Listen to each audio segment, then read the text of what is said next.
You know, when you're having an independent judiciary, and then you populate it with people who may not be committed to that independence, sometimes you're going to have a lot of problems.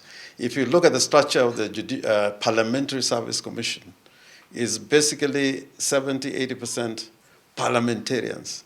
Now, if you made it differently, then you begin to have, participants who are on a mission to make Parliament as weak as possible.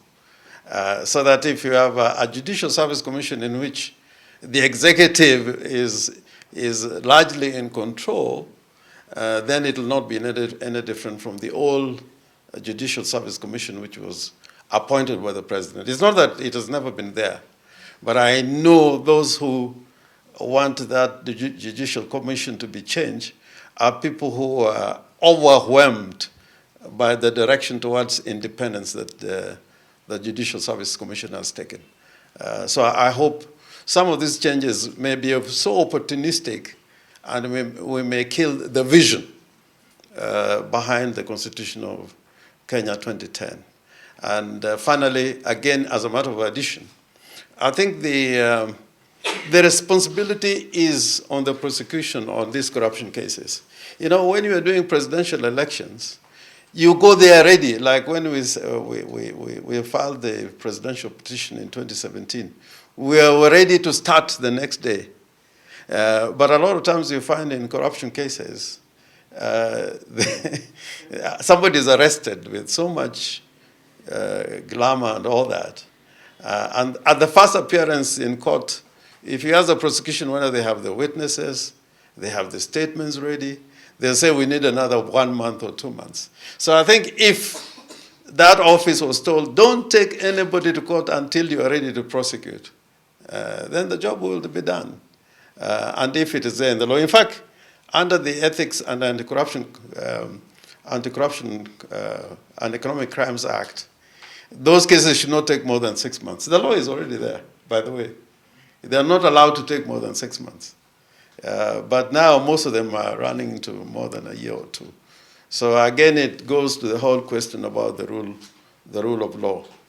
And the other thing that is very, very important indeed, the executive, whether it is presidential or parliamentary, tends to be overbearing. I think where people have succeeded is by demystifying the power of the executive and making sure that it is not overreaching. There was a time when there was a prime minister in Lesotho called Leboa Jonathan. He actually lost an election and he said, yes, I know I've lost, but I'm not going anywhere. You can go to court. And indeed, some people went to court and nobody succeeded. He just said, in fact, he didn't interfere with the elections. The elections were done properly and normally. And when they were announced, he said, I'm not going anywhere. Yeah. So a lot of times is the behavior of the executive across the board. So I hope that in this entire approach, whether at the counties, and when I'm talking about the executive, I'm not just talking about the national. I'm also talking at the county level.